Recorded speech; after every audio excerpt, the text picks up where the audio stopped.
Ladies and gentlemen, welcome to the Tapped Out Wrestling Podcast. I am your host, Nick McDaniel. Today, I'm bringing in a good friend of the show. You've heard his name dropped many, many times on this show. And if you listened recently to our award show, you know it was on there a couple of times as well. Great friend of the show, done tons of stuff, and we appreciate him more than he'll ever know. Today, I'm joined by the one and only Terry the Rocker Lawler. Terry, how's it going, buddy? Howdy, good people. Well, man, we've been working on this for a little while here, trying to get you in. You're a hard man to pin down, literally and figuratively, in and out of the ring, right? Yeah, I guess I'm super fidgety and I always have to be on the go doing something. I guess I'll rest when I die, so to speak. But now I've put my name out there and tell people I'm going to try to do something. I try to honor my words. It may take me a little while, which, you know, we've been talking about this for quite some time, but I'm just after retirement and through the holidays, I'm finally trying to, catch everything back up and be a man of my words, and just didn't want to rush any kind of time we have together. I want to do this justice as much as I possibly could. Well, we're going to do our part here for sure. We're going to take a wild ride. We've talked about this beforehand. I don't know that we can get through your whole history in one show, but we'll do our best. Because I know you've got tons and tons of stories to tell, people to talk about, and are we going to throw anybody under the bus in here, or are we going to just let the bus miss them and we're going to save them? I said, we may have a few speed bumps, but I'm not going to really throw nobody under the bus. It's not my style, and don't want nobody returning the favor for me down the road sometimes. You don't want the receipt paid back. Exactly. Well, all right. Well, man, let's jump in.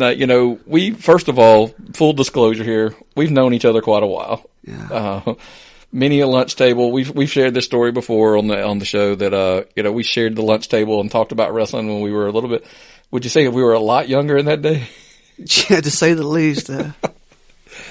But let's jump in, cause at that point, it's kind of where, as far as when I knew you, that's still kind of a good starting point, I'd say. Cause I mean, as a kid, tell us a little bit about how you even decided Terry Lawler's going to be a wrestler. It was me and my brother growing up on Georgia Championship Wrestling. And we was, as a kid, it was like we always acted out certain moves or certain characters, and just, I always had a dream of wanting to be pro wrestlers. Like, some people want to be doctors or astronauts or firemen, policemen, whatever it was. Our dream was, pro wrestlers, As kids, we all always dreamed of stuff, and to say that I was able to live out, on a smaller fraction of the dream, it's a cool deal. But yeah, we always dreamed of doing that stuff, and whatever reason, I was always like the wrestling twos, the Dusty Rhodes, the good guys, and brother was always like the assassins and the butchers. And funny thing is down the road, that pretty much stayed true to our characters in wrestling. Most of my career was being the good guy, and his was being the bad. Of course, him being older than me, he found somebody to train him, and so he kind of opened the doors. And I think he started in 84, 85. Had my first match in 89. But he started doing a lot better in his career. He would check me out of school. So that's why I probably missed a few of the lunches with you and stuff. He was taking me on the road.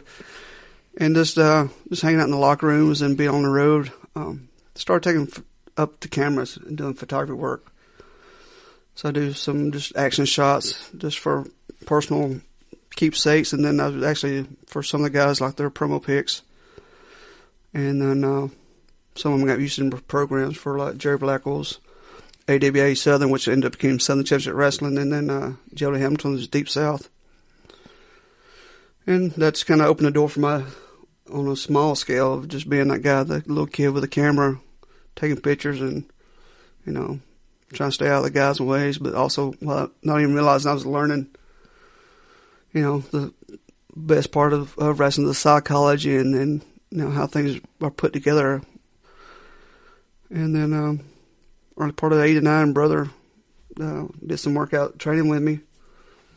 And next thing I know, he said, hey, get your birthday gift a month early. So September the 9th, 1989, had my first match, and it was against him. And you got to realize, my training, we did not have a wrestling ring to train at that time. So all my workouts was done in our basement on some very thin carpet padding. So I was taking slams and hip tosses and stuff like that on that. So, and then I had a garden hose up between the support beams in the house. I learned to hit the ropes on that, just practicing. So my first match was actually the first time I was ever stepped foot in the ring. Going to the ring, and the lights are flashing, the music's playing, and I think they even had a smoke machine. It was a big show that night, and I was a small part of it. And it clicks to my mind, like, holy crap, I never actually been in a ring, so I don't know the proper way to get in the ring. So that was my first scare. And then a little bit of relief of knowing that my brother's going to be on the opposite side of me. Took a big body slam on him in the first time in the ring, so it felt so good compared to the basement floor that it didn't really hurt that bad. So I immediately jumped up and turned around and looked, and there comes one of Steve Lawler's famous clotheslines that tipped me back down, and I realized, yeah, this is real. He put me like a reality check and kind of slowed me back down, but got through the first match, bruised, battered. I actually wore a mask. My first name was Z4, so the mask didn't probably make most of it. He was a little rough, but he didn't show me any favoritism. So he brought you in, but he did it the right way. He made you pay your dues. Exactly. I mean, right off the bat, he beat the crap out of me, but taught me respect. So then, after my first match, luckily enough, Bobby and Steve Bennett were doing some training up at Jerry Blackwell's barn outside of his house up in, I think, Cumming, Georgia area. So did some workouts with them. They put me and Bobby as a singles match back for the same promotion I worked for. It was WAW, which found out that everybody called it was Wild Ass Wrestling. Whether it's true or not, we don't know. I never will know because I don't even know where the guy is that ran it. But so they put us in a singles match. And then Brother had the books, and they wanted to do a tag team tournament, so they put me and Bobby Bennett as a tag team, Cinderella type team. We're a bunch of nobodies entering the tournament stuff, and we got all the way to the finish, and the main event was Brother and Billy Black against Bobby and myself, and we won the whole tournament. Then Mr. Donnie nicknamed us the Dynamic Duo. And so we started using, of course, the Batman movie came out about the same time, so we was using Batman entrance music. Before we go too much further, a lot of people may not know, and shout out to Billy Black, by the way. He's a definite follow on Facebook. I don't know if you follow him or not. He's opinionated at times, to say the least. But tell the world real quick a little bit about Billy Black and how like him and your brother as a team. It just I'm not sure exactly how they get put together as a tag team. It's just the way this business runs is people get put in certain spots and either it works or it doesn't work. And their styles, work pretty good, and they already had a friendship growing.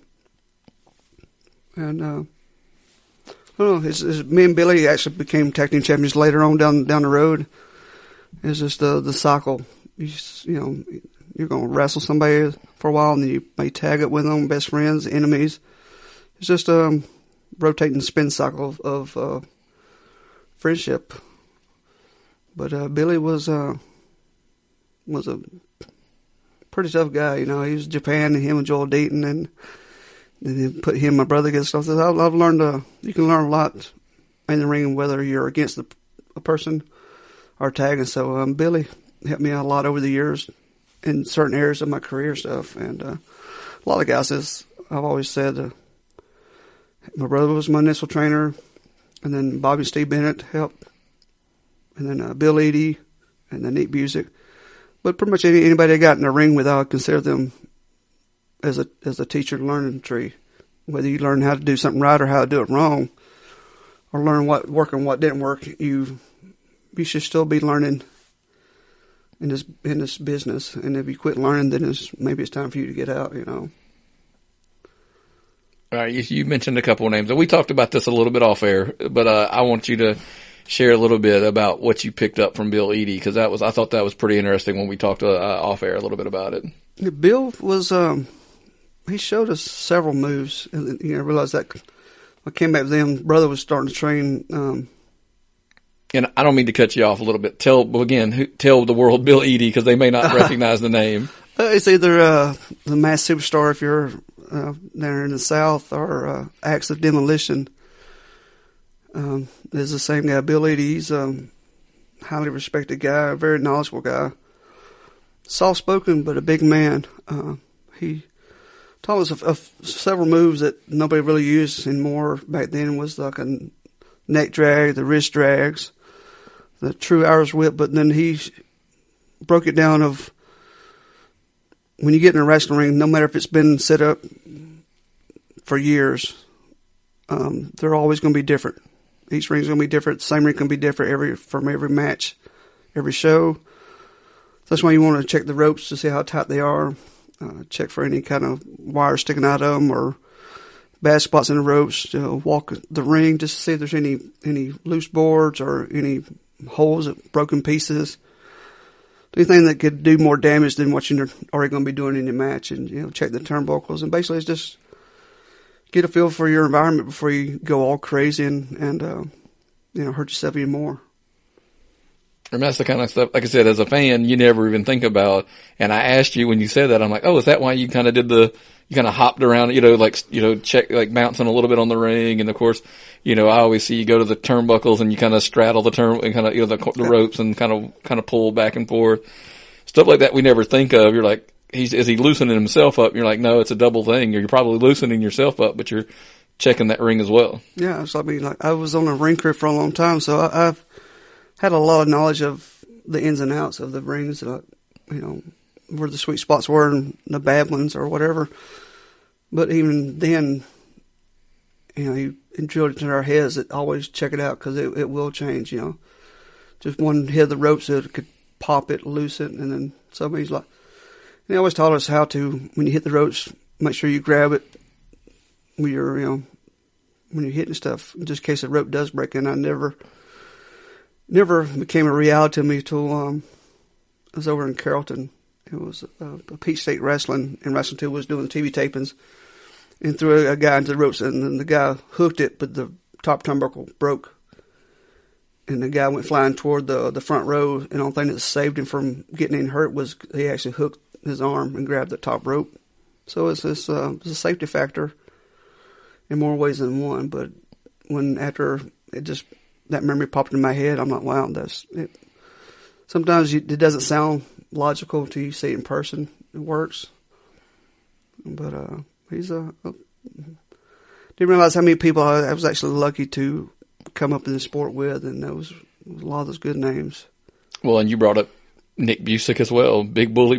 That's a blast from the past for me, to say the least. It's been a long time, but it's especially here in the South. I mean, a legend. He actually did make it all the way up. He made it to the big time as well. Yeah, he was. Him and brother went to Texas for a while when they was trying to do the switch over from Global, and they went out there for a while. And that's when he started first doing the bully gimmick. They came back here to Georgia, and then he got a call up to work for WWF. He was doing good. I mean, they was pushing the character hard, and it was getting over, and then he just, I don't think he was just happy with everything going on. So he asked for his release of his contract, but,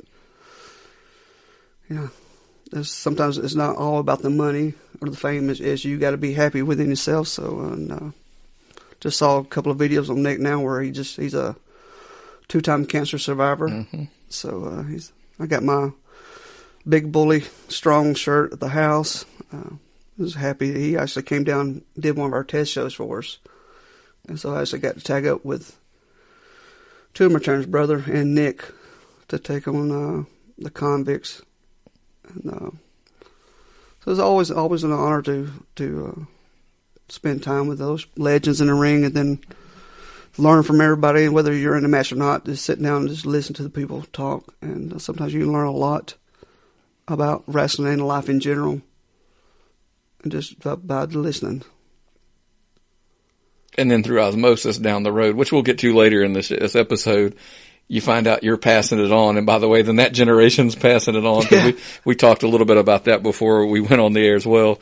And let's kind of, jump up here. So you're in the business now, you're working, and you're starting to get into a groove. But after you won those titles, what did you tell me happens? Yeah. I got an ego.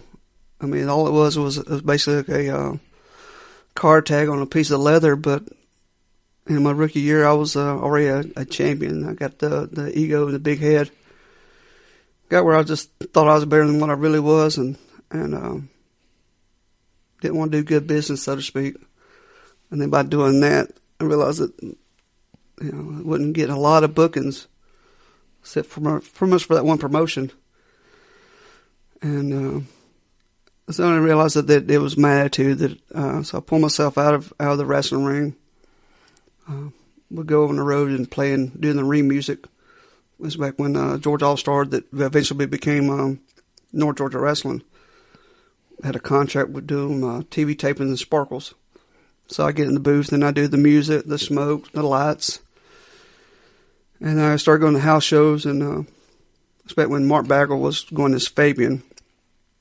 Had him tagging up a lot with Conan Chris Walker, who preferred to only do TV tapings, so he got where he no-show the house shows.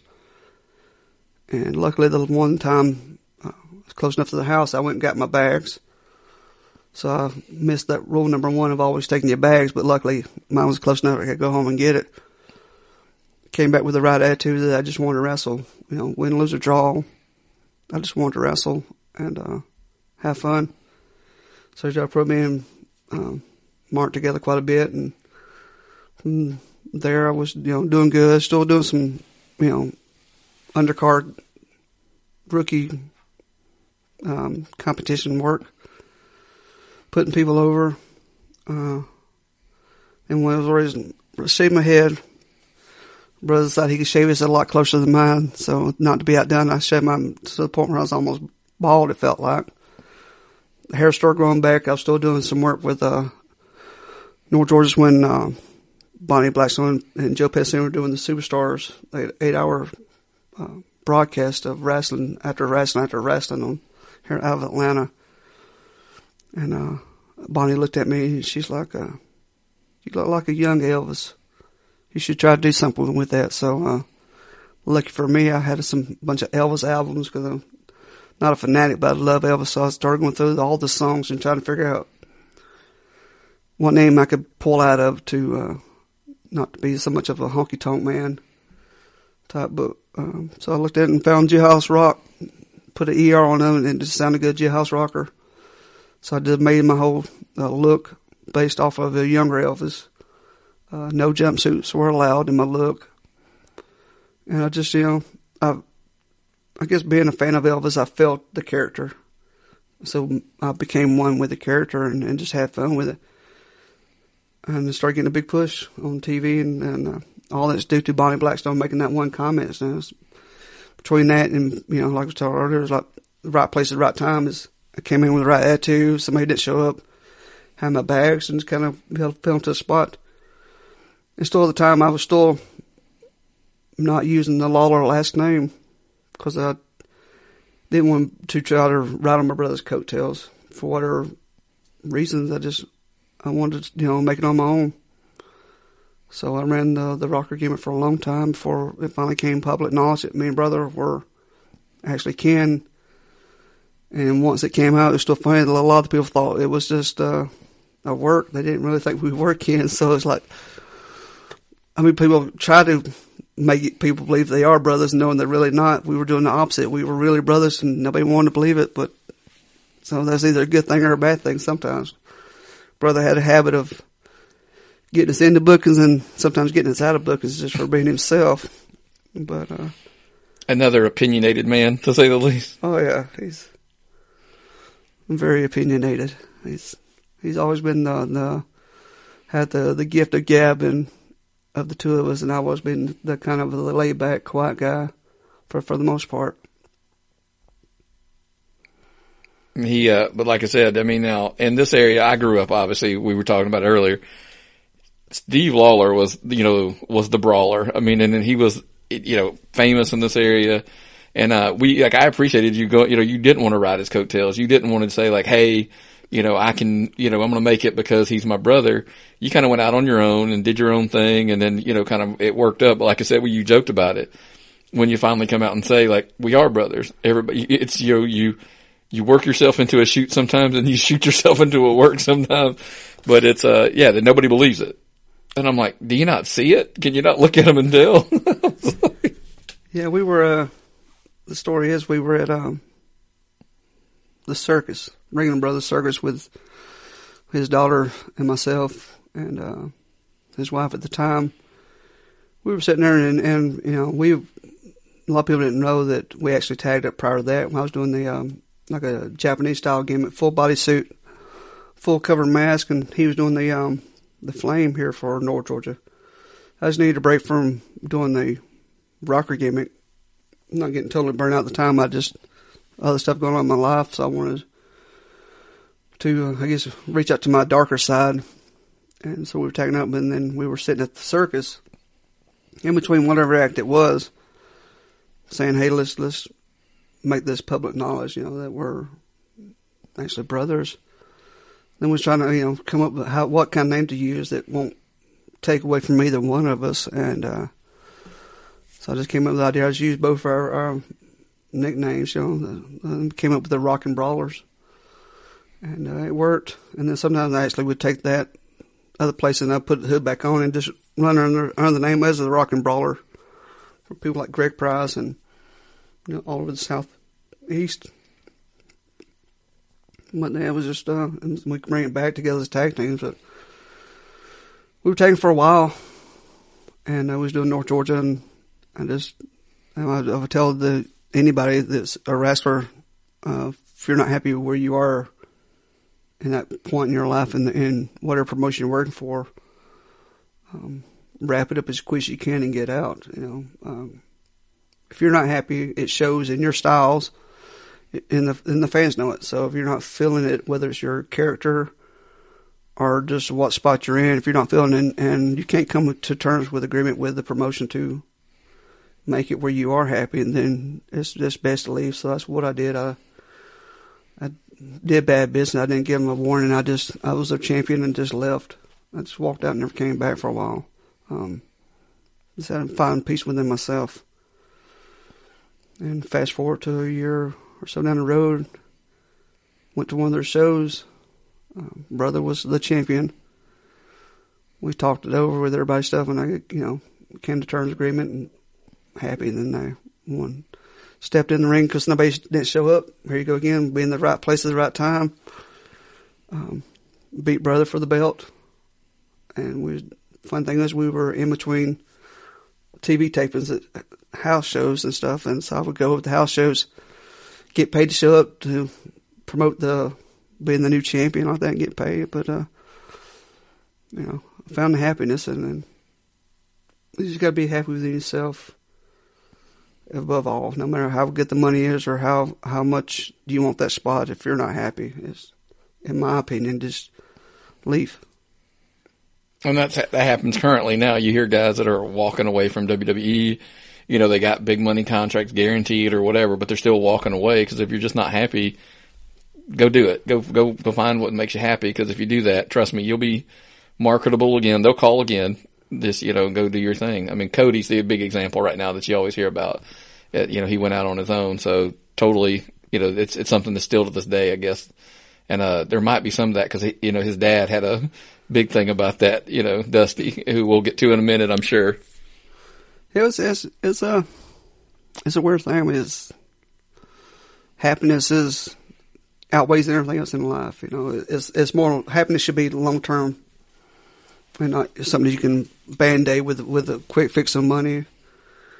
But I've always been a firm believer in stuff, and a lot of times when promotions call me up and start getting like a long-term, program plan, and I just tell them right up front that I'm honored to be on the team, but if things change and I'm not happy, I'll give them a heads up then that, the fun leaves, I'll leave right behind it, so to speak. And luckily, for the most part, everywhere I work for, there's been, good people, stuff like that. But the money can only make it so long. Exactly. I mean, you one payday, one night's okay, but week in, week out, having to show up. Let's call it. It's like any job. Yeah. I mean, they can throw all the money in the world. If you're miserable every day you show up at work, eventually you just got to walk. Yeah. And that's what they do. If you're not having fun, you're not enjoying it, it's time for a change. Same thing with marriages. Not everything is all glory and all the time like that. You're gonna have your bad spots in life, but hiccups. But if, you got to take care of the first person in your life, and that's yourself.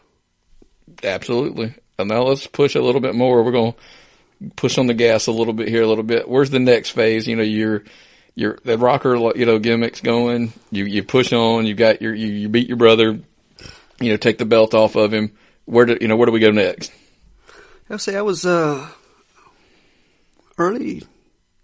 90s, I think it was, early to mid. So one of the funny story is I was showing up as a champion, didn't have nothing to do other than hang out with the guys. There was a guy named Tommy Toolman Thompson who looked like home improvement guy. Tim Allen. Yeah, exactly. So he did the whole deal. He had the hard hat, the tool belts, and like that. And he was working my good buddy Lee Thomas and I think a lumberjack match. So I get I've always been a character, very mischief and stuff like that. So I went to the music man and said, "Hey, here's Tommy's new music for tonight. No matter what's going on, this is his music." So I started getting in the locker room and sending words to the referees and the promoter. I said, "Well, this is the main event. Send all your lumberjacks out first." And he's like, "Okay." And then they're like, "Send Lee Thomas out next." So I'm in the back and everybody's gone, and it's just me and Tommy, the tool man. And the YMCA music comes on. He starts complaining that that's not my music, that's not my music. So I'm like, peek out the door. I'm like, "Huh, you sure?" I said, "You're the only one left in the locker room." So he gets to the door, he goes to listen. I just shoved him through the door. So now he's out there. Everybody doesn't see him. It's got to the point where Lee Thomas and some of the fans are already jumping up doing the YMCA dance. So kind of got a little rib on him. And like I said, I didn't have nothing else to do besides drink beer and show up and promote the being the new champion. So I entertained myself, and for years he didn't realize it was me, and then he kind of caught up with me one day. He was still a little ticked off about it, but he had a good chuckle about it, and that's not the only time I've done that. We had a few years down the road, me and Frank started teaming up as Team Extreme, and we were in Jason Cross's hometown. I don't know, maybe in Eatonton, Georgia or somewhere. His hometown, his big homecoming. So he's all excited, has families and friends there, so all that. And at that time, I was the booker, so I just didn't have to push it too hard. I said, "Here's Jason's ring music for the night." It happened to be Hanson's Bop. It was, younger kids liked it, but he didn't quite care for it. But I entertained myself, so sometimes my happiness comes from other people's misery. Exactly, but it's a catchy tune. It was. It made us laugh for a while. Some of the boys popped for it, so that was pretty fun. But then we'll fast forward a few more years down the road. I finally get my justice back. I had asked my good friend Jamie Holmes to burn a bunch of my ring music because I had a habit of leaving CDs laying around at different promotions. And so he put a couple of tracks, and I'm up at Blue Ridge for a Woody's promotion up there. I'm ready to go. And hell, I might have been in doing my Elvis. I can't remember which person of myself I was doing. And the next point to go out, and all of a sudden it was Barbie Girl came on. And I could just drop my head because I always tell people, hey, if you need the music to get yourself over. it's not worth it. So I just dropped my head and laughed and came out there and to Barbie Girl. Actually was singing the song, having fun with stuff, but I realized that eventually it took a while, but Jamie Holmes was the one to get me back for all those other times I've pulled ribs on people. Your favorite wrestler, Jamie Holmes? Yeah, my favorite wrestler, Jamie Holmes. He's asked how. We've been good friends inside and outside the ring. We reach out to each other for personal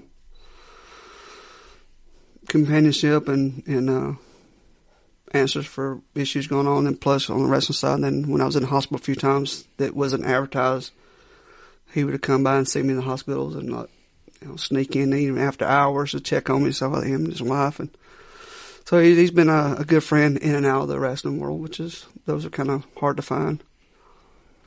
So I had to say to answer his question, that's one of the reasons he's one of my favorites, I guess. Well, let's jump all the way back. We zipped a few years. No. That's okay, and it'll happen, and that's okay. But let's jump back. Like I said, we're mid '90s. Let's go. We're around the mid '90s here. You're champ. Or let's even hop some after that. One time, they put me and Lee Thomas together as a tag team for North Georgia, and we got over good.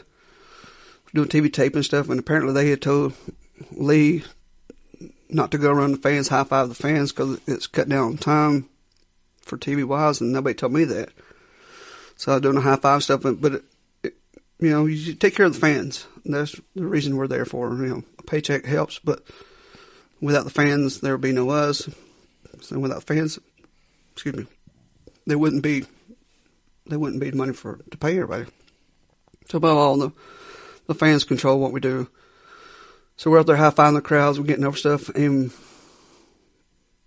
we were a bigger draw babyface than the babyface tag team champions were. But I'm not going to say anybody's name because I'm not going to throw no people on the bus.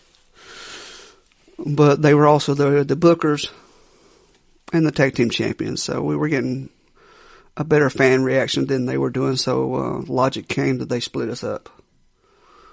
It's politics, and that's just the way it always has been and always will be. But, it's hard to fight the pencil. Yeah, exactly, because if you rock the boat, then they throw you out of the boat. So I was happy to be what we're doing. We still got over individually wise and went our own paths, but, and of course, they end up putting us against each other. Just that they'll thin down the crowd reaction as far as who's more over than they are. So, power of the pen. Still having fun. Put Danny D's with Lee Thomas, and I realized that somebody should have spent more time with Danny D's on how to throw punches because they still hurt to this day.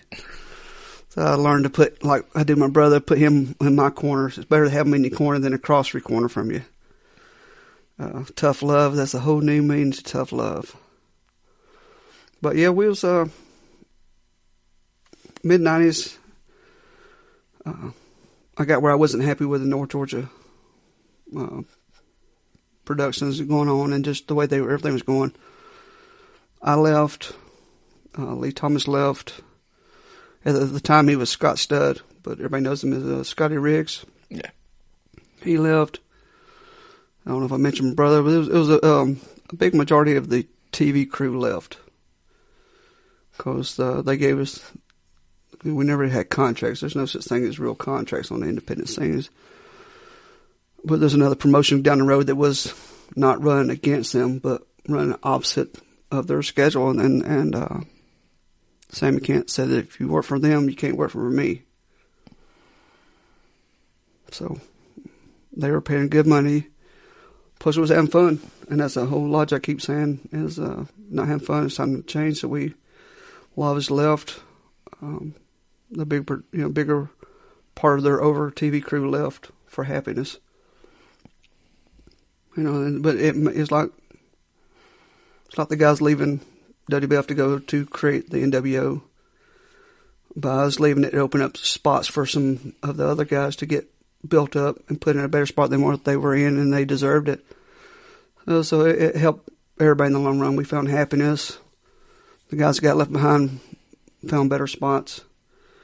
And then over time, we kind of agreed to disagree and moved forward. So we came back, started doing some work for them, and his brother was the main booker for North Georgia in 96, early part of 96. And they had me like co-booking with him. And that's when I first met a little named Kid Ego, which ended up becoming my little brother, my best friend, Eric Parris or Frank Parris. We crossed paths, and then we had a little feud. Well, hold on now. Tell the story, because he told us his version of the story. Oh, he pretty much told it right. I was sometimes I had a habit of being lazy and like sleeping a lot, if that helps. So I was at the show, and I think I went with Danny Dees, who was the promoter for North Georgia. And I was help booking. And I forgot, we went to see someone on the card, and I guess they wasn't up or whatever, so I found the couch in the back. Just kind of stretched out and was trying to doze off, and next thing I know, I felt a bony butt sitting on my chest, and I just opened my one eye and looked at him. All right, he has enough cojones to sit on me and like I had an ego like that. All right, if that's what he wants to do, that's fine with me. I'm gonna drift back off, but I wasn't that power tripping booker. I just thought myself, he's just some young kid. I was like, okay, he wants to do that. It ain't bothering me. I'm gonna go back to sleep. But yeah, and it's like I didn't realize that. Everybody thought I was someone that I didn't realize I was. Somebody had a lot of power and controlled careers in North Georgia, but it was just one of those things it's hard to put in words. It's one of those things that was just fit, And we became best friends and ended up being tag team partners. And it was getting up to our annual Christmas show. I think back then North Georgia did maybe 2 big shows a year. That was the 4th of July Showdown and Christmas Chaos. This is off subject, but I'm going to ask you, because this year there was a big stink about WWE running on Christmas. I don't know if you heard that. They did Raw live this year on Christmas, and fans were throwing a fit. They didn't let them be with their families on Christmas. And I brought up on one of the shows. I'm like, I don't know if you guys remember when we were kids, the Omni in Atlanta was like on Christmas night was like a staple. It was like every year. They built to that show. Thanksgiving, they would do Thanksgiving night, they would do Christmas night, and then if I'm not mistaken, they did New Year's. Not New Year's Eve, but New Year's Day. Yeah. And because if you're spending too much time around your families, you're needing an outlet, and wrestling is always a good outlet to go to. Oh yeah. Take all your frustrations, scream and holler at the wrestlers like that. But yeah, it's like it was tradition, and that's what NWA was kind of built on. Was built on tradition. And our Christmas Chaos didn't actually happen on Christmas year. We have done Christmas shows, and it's hit or miss. But that particular year, along with Frank and Lee Thomas, Bobby Hayes, Scott Prater, leading up to that Christmas show, Frank and I were the tag team. We were going against all these different tag teams, and we would beat them. But we'd also split them up. So as we was growing, it's kind of like, I guess now the thing about it is being like our own version of NWO, where we were collecting members as we grow. But at the same time, it was a new era for fans to be, it was cool for them to be for the bad side. And so we were picking up steam not long with the wrestler, but with the fans too. And a little bit behind the scenes stuff, we were the EZWA, and Christmas Chaos was EZWA versus NGWA, winner takes all. And I think the main event was inside of a cage. It was myself, Lee Thomas, the Flame, and Phil Hefner against my brother, Joel Deaton, Tommy Rich, and Danny D. So you had the leaders of both teams in the cage match, and apparently we didn't think this through because the cage barely fit on the ring, so there wasn't really any tag team. With no room for nobody to be outside for tagging in, so it became like a straight up crazy brawl. But prior to that match, everybody was together and stuff, and they're trying to figure out, well, what direction is this going to end in? And there was no lead up, no memo, or no heads up. Brothers kind of looked, said, "Oh no, there's your booker," and pointed him in my direction. So I became full control of the whole show and the books and the future for North Georgia. Long story short, the finish of the match was we had Santa Claus out in the crowd, who happened to be Shadow from Mr. Donnie and Harley Davidson crew comes in, so that kind of ruined Christmas for some of the kids that Santa Claus went all bad. And we ended up beating and winning. And we pretty much killed off NWA. I guess behind the scenes stories of the reason that was killed off, it was a major stable in the independent scene here in Georgia. Danny D's had bought it from Sammy Kent, and back then, Sammy had done some bad business. So every time you try to pitch wrestling to certain areas, they would automatically say no, just associating the name North Georgia with the bad experience of all that. So we had a Booker's committee group meeting, and I convinced them that the best thing for us to do is do a name change. So they let me create the logo and the design and the name for North American Wrestling Alliance. I'm sure there's probably others out there, but there was nothing under that name here locally. So we did that. So we tied it in with the storylines. So the bad guys in that year, they did the year-end awards. I think there was like 14 awards given out, and of those 14, 11 of them went to us for the bad guys, so to speak. A couple more ties, but 11 out of 14 shows you there was the change was there, and the fans wanted to change. So we took over, tore the banner down, huge celebration. Come back the first year. Supposedly the story was there was a legal part of the contract we didn't catch. That the only thing that we got was the name.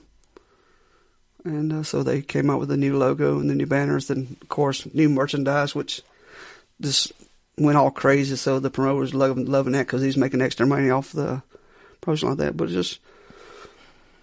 we did I think I had like 200 something people there for that show, Christmas show. Took over full books, and we really figures out we were doing weekly shows. It wasn't a monthly show, so we had to build up. And we kept that steam. We would do anywhere from 2 to 250 every week in that same building. And all the names we kept were from us locals that we built became family, like Joel Deaton. So to run an independent show on a weekly basis, to keep that crowd to do 250 was good. And some people gave credit to my booking skills, and I can't take credit for that, as I had a good team. It was it doesn't take one person to make sure you can take one name to draw a crowd, but to keep it constant and keep it fresh, it takes total teamwork from the first match to the last match. Drop some of the names, because I actually remember that. Drop some of the names who you're, like you said, you're credited for being the guy, the creative mind behind it. But every night you're sending out these names to work that promotion. Like you said, like Joel Deaton and this younger generation. By the way, another great Facebook follow.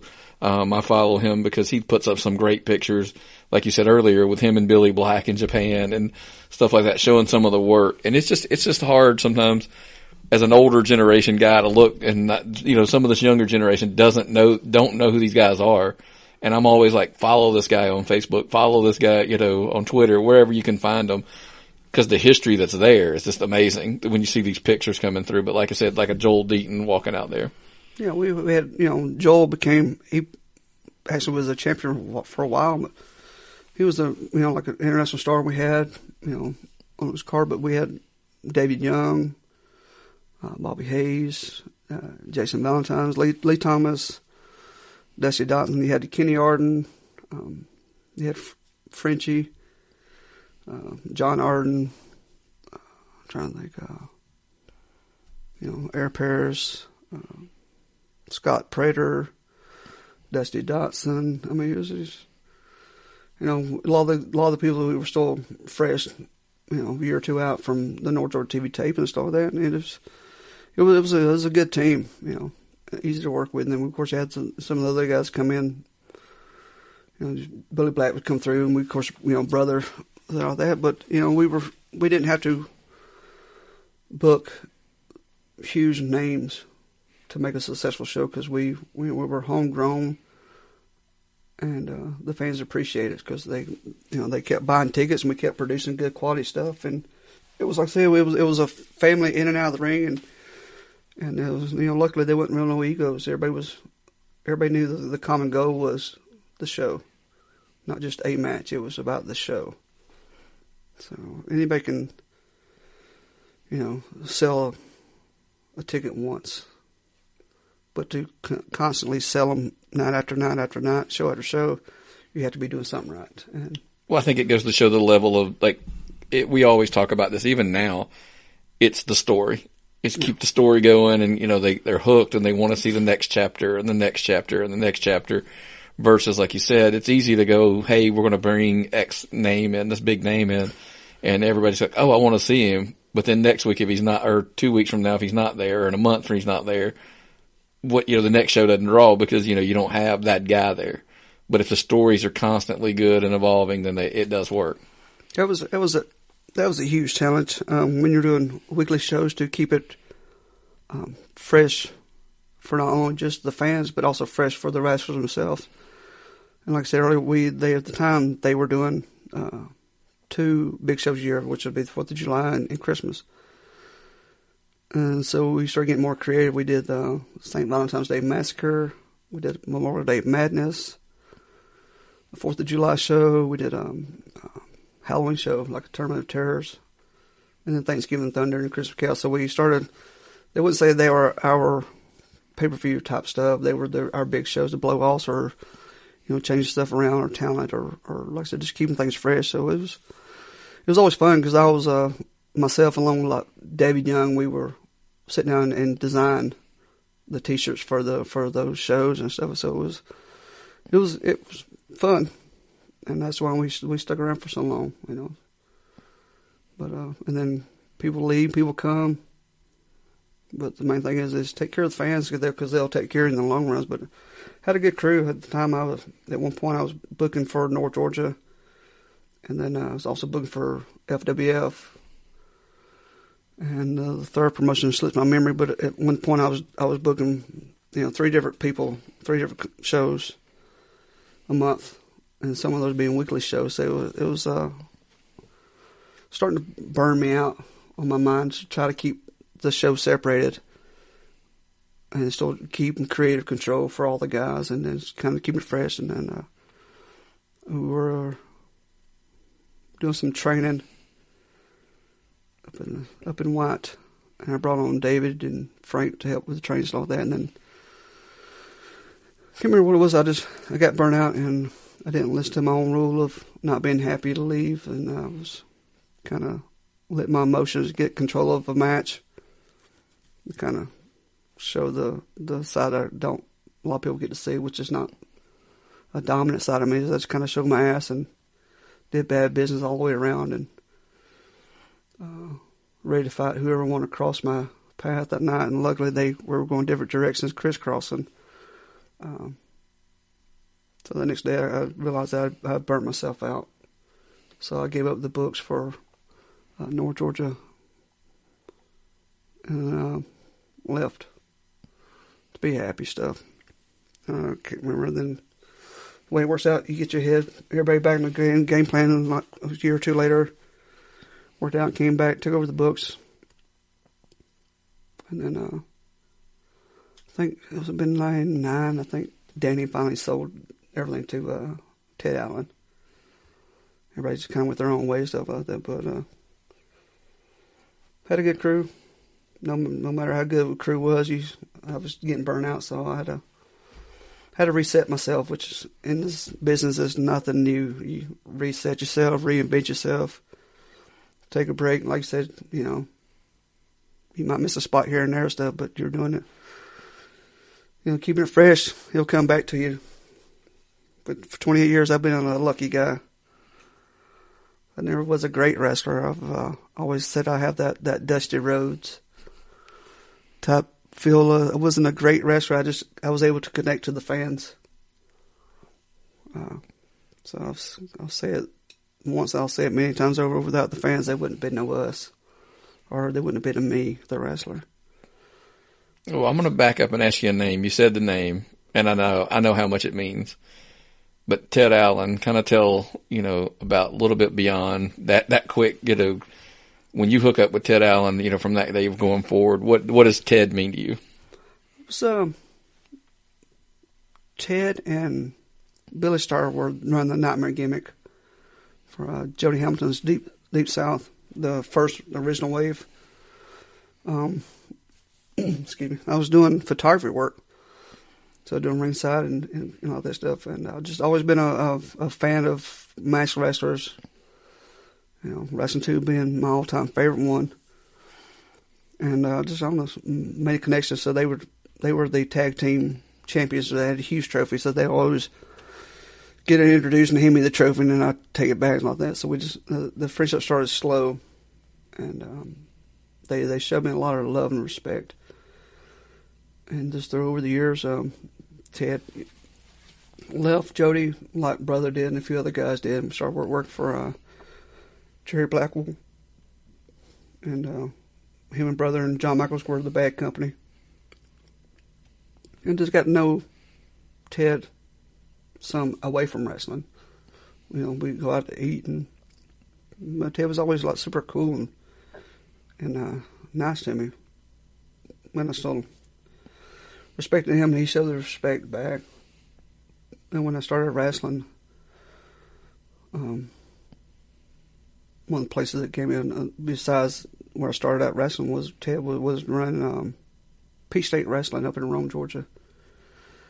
So he booked me, and my first match for him that night was against Pretty Boy Doug Summers. I was terrified because if anybody knows anything about Doug Summers, he had that real raspy voice, and sometimes hard to understand. So I'm in the ring with him. I'm already worried because he's a superstar. AWA Tag Team Champion, helped Marty Jannetty and Shawn Michaels give the push to the Rockers, help them get them on the maps and all that. So he was a known tough man. So we go lock up, and already nervous, and he starts making a noise like tut tut tut tut. In my mind, I'm thinking, "Oh my God, is he talking?" Because if he's talking, I'm not hearing nothing other than noise. So that didn't help none. He did it to me several times, and then finally, started talking, and I guess apparently that's what they do back then to the new guys, is mess with them and see if they freaks them out or not. And I was pretty freaked out, but Ted gave me my first match, and in Rome up there, and Rome's been one of those magical towns for me over my whole career. That's one of the reasons I had my retirement match was Rome. It was a lot of magical moments between being the booker there and different promotions and the friendships, and that town's always been a magical place for wrestling. And Dillard's Music Park was like the Madison Square Garden of Rome. A lot of big names, even WCW Roundhouse shows that same building. I grew up in there. Brother did so many matches there. It was a who's who, and come through the town, so that place was good. To even be on that card for that building was a honor in my career over there. But fast forward, and then me and Ted, we had a few matches over the years, and actually Ted requested to do hardcore with me one time on one of his shows. Which if anybody knows Ted, wasn't a fan of hardcore, and that's pretty much what I got locked in for a while. So that was to get Ted out of his element and him request it was pretty cool. And then to fast forward to getting the news of Ted passing was a big blow. As people were calling or texting, verifying if it was true or not, and I got a lot of those calls. Never really. I've been a booker, but I've never been a promoter. We were at the funeral home viewing. Somebody said, Terry, heard you're doing a show for Ted. I'm like, no. I'm not a promoter. And I said, I'll be willing to gladly be on the show if anybody wants to do one. I'll help promote it or whatever. And I guess that one word, I'll help promote it, got turned around in a different direction. So another person came up to me and said, I heard you're going to do a memorial show for Ted. I'm like, no, I don't know who you talked to. And after about the third time, someone came up to me and said, I heard you doing a show for Ted. I'm like, and it just hit me, I guess, in my heart, my mind, I was like, okay, I got this, somebody's pushed me in that direction too, to be the guy to put that show together. And it was very touching, hard to try to make the call who should be on the show, who to reach out, to do it justice through, because Ted helped a lot of his younger guys out. He, taught us in the ring how to be better people, better wrestlers, how to take care of ourselves business-wise. So Ted was a good learning tree to sit under.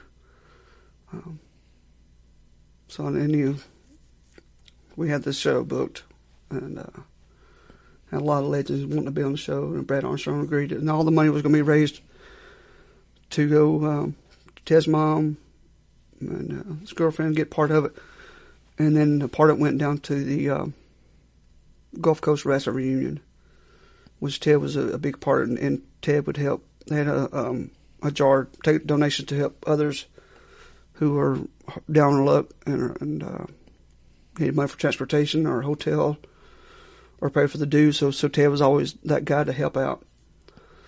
So they're going to start a Ted on Sunshine Fund. So a portion of that money was going to go there in honor of Ted. Well, the day the posters were going out to be put up in towns, Frank and myself were coming back from Vegas after seeing widespread panic. I'm about to get on plane in CC Devlin, which is the first person that Frank and I trained as a team.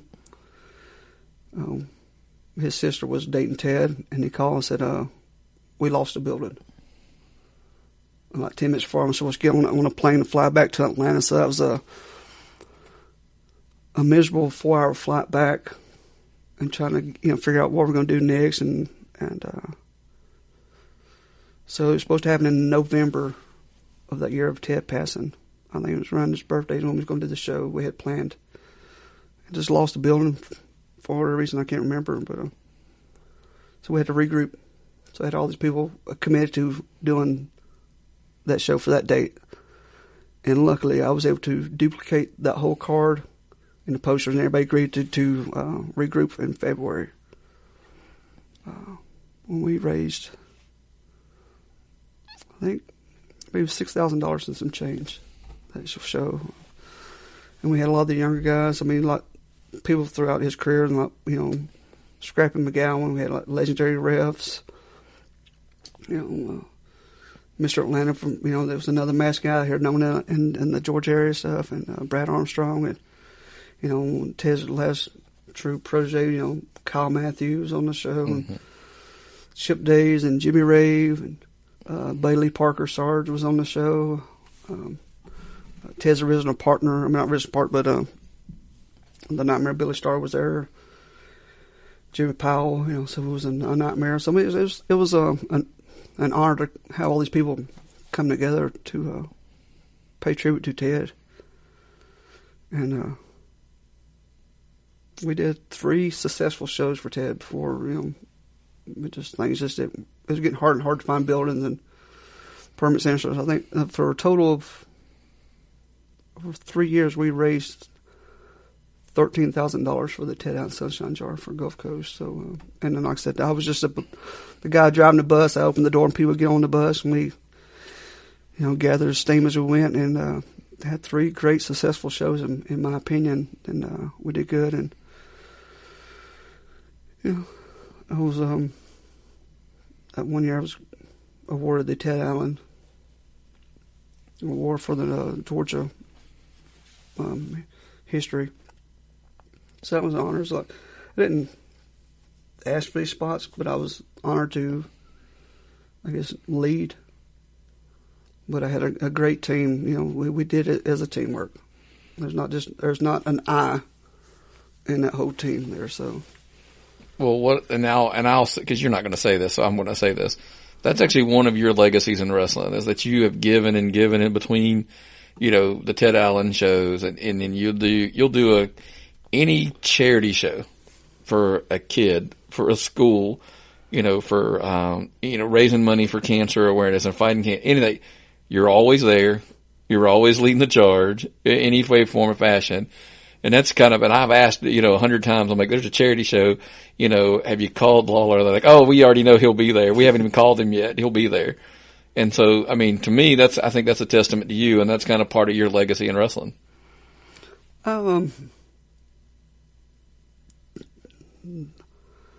It's easy to do these type of events. You find something that's close to your heart. Breast cancer. My mom was a survivor. I've done some autism works. I've got members in my family who have autism.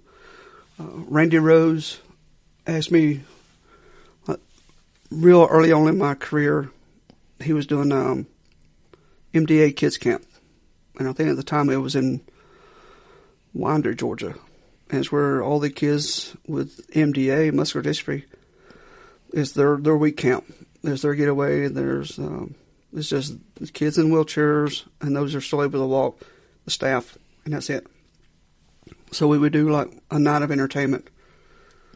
And the first time I did that show, I was hooked. And we was able to have our 20th anniversary show with the kids. And out of all those years, I only missed the one, and that was 1996 when they actually moved the camp out to Alabama because of the Olympics in town. But it's the feeling that I got on a personal level that just, it felt good. You can't buy that kind of feeling, but it's just super easy if, just do it, like, raising money for charities and all that. I might have fun, and I'm being myself and sometimes crazy or stupid or whatever, but as I enjoy doing it, it's not work at all if you're enjoying it. And I guess whatever ability that I've been given through wrestling, whatever it was, I like to be able to give back, So warm, fuzzy type of effect, but I enjoyed it. I mean, it's like always on the go, and it's just easy to do something right. And say that seeing those smiling faces, I guess, that's better than your paycheck. Oh yeah, it was just, even when I was doing the bad guy, it's a funny story. Is whatever year it was, the only people that showed up that year was Lee Thomas and myself, because we were the ring crew. Randy Rhodes and David Young. We didn't have a referee, and that was it, 4 guys. At the time, I was doing the Mystic Warrior, the Japanese, the full bodysuit type character. David was a bad guy. Lee Thomas was a good guy, and of course Randy, been heading up the old MDA shows. We did 3 matches, and the main event was of course, there's odds as well. There's Dave and I were tagging up against Lee and Randy, and whatever kind of moves happen, we're bumping and rocking and rolling. We go out to the floor, and I'm laying on my back trying to get my breath. Got my eyes closed, and here's a little noise. I'm like, that's odd. Still got my eyes closed. And it's like, notice it was getting closer and closer. By the time I open my eyes, I look up, and it's foot pedals off of a wheelchair. Look, he was about to try to run over my head.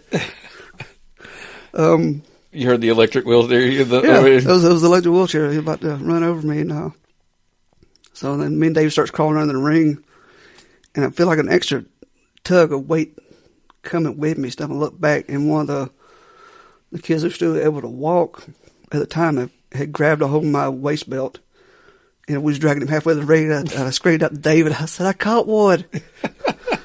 It was, humor stuff. We're fighting on stuff, and David, being the great guy that he is, that he probably doesn't want people to know that he actually is a good guy. Sorry, David Young, but you are. He was dedicated to the cause. He was one, besides myself, who made many trips to come back to that show. He wanted to do a spot with him and Randy where he gets thrown into the pool. Well, at the time that the pool had not been accommodated for wheelchair accessibles and stuff, so they had the gate locked. Well, Dave still wanted to commit to doing the spot. So him and Randy both crawled over the 8-foot fence, if not higher, fight over the other side just so Dave can go fall into the swimming pool just to make the kids laugh. And then somehow they had to get back over the fence. I don't know if somebody unlocked the fence or what it was, but, that's just how dedicated we were to making those kids forget about their situation and let them have fun, entertainment, stuff like that. And whether you was a good guy or a bad guy, the kids knew we were there for them. So we would go up early and do lunch with them. After we hang out, sign autographs, photos. They had a dance one year. I think it was like the second or third year I saw them wearing the theme shirts for that camp. And I asked for one of those shirts. And from that point on, that was the only tangible pay we got, was that year's shirts. So I got a collection of Indy shirts that I still wear to this day. That was the only pay we got, other than the fact of what you got inside your heart and the happiness that you know you did something good pay-wise. But it was fun. Has a good times, great matches, and people like Ranger Ross have come through there for the MDA Kids shows. Ray Lloyd, Rob Adonis, Colt Derringer, Austin. I think we were still doing Austin Creed at the time. Now he's a big WWE superstar, part of the New Day. But it was just, you never know who was going to come through to support and take out time with the kids, and they loved it, and I loved it. Get to the point where I would call Randy and say, "Are we still doing it this year?" and give me the dates and stuff like that, and make sure I kept my calendar open so I got to go be a part of stuff. But I guess doing all these stuff, it just came easy, and I had fun doing them. And, and I'm going to sidebar for a second here. This is, one of the crazy things about wrestling. And it's funny, my wife, she casually follows wrestling enough because her husband's a junkie about it. But one of the things, when people always ask me why, one of the things I always tell people is, knock it all you want, but we'll look at all of the things the wrestlers do for, Make-A-Wish, MDA, charity shows. There's always something that you'll see. It's probably, to me, one of the most giving. And when I make jokes about it, I go percentage, dollar for dollar. I guarantee you they give more than any other sport. Because you got guys out there that'll, that are working for a show on a Friday. They're making, $25, $50, but they're willing to give up their Saturday for a charity show or a Sunday for a charity show and work for nothing and make those appearances. I'm like, wrestlers give, to me, time after time after time. And even when they make it to the top, you have the John Cena's of the world, who they're the most Make-A-Wish, person in the world at this point, because, but it just never seems to go. But I always tell people, I think wrestlers probably pound for pound have the biggest heart and give more than anybody. It was I would agree with that, along with bikers. And I was lucky enough to be able to say I was both a biker and a wrestler. Bikers are like wrestlers. Sometimes they get a bad rep.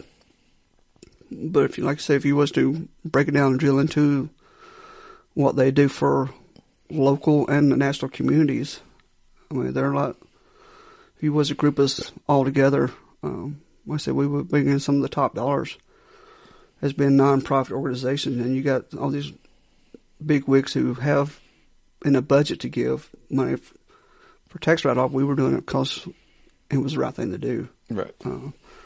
So, I've gladly been a part of both groups to raise my share of money like that. But I say it wasn't work. It was fun doing something for a good cause.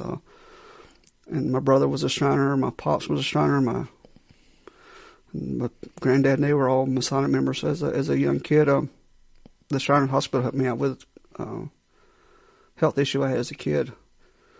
So every time I see one of those Shriners out there with the bucket, I always try to reach in whatever I can donate to them. They're like us. They get a bad rap for being sometimes wild child's party animals and stuff like that, but they're out there doing a good cause too. So I support when I can, where I can. I say doing the right thing has been fun for me, at least. Absolutely. Now let's talk about doing the right thing. And we're going to take it back to wrestling for a little bit. You've had your hand in a mix of, we'll get back to your career because we're going to come back to that. But you've had your hand in training some guys and passing the knowledge, and that's kind of always been the right thing to do in the sport. You've learned from the guys in front of you, and then you take that and you pass that along to the next generation. Let's talk about some of the guys that you kind of got in, that you had a little hand in, getting a little training in on. Just try, some of the guys, talk about them, and while we're here for a split second. Like I said, brother broke me in '89, and then I was in and out with him and Nick Beast over that, and then they started training Buff Bagwell. Back then he was known as Fabian. In that same class, you had, I think, him along with Glenn, which is Disco Inferno. So I kind of, in a way of whether being a training partner or whatever, was ahead, that was there for their initial start. So in a way, I guess being their stunt doubles or bumping buddies or whatever stuff is help with them.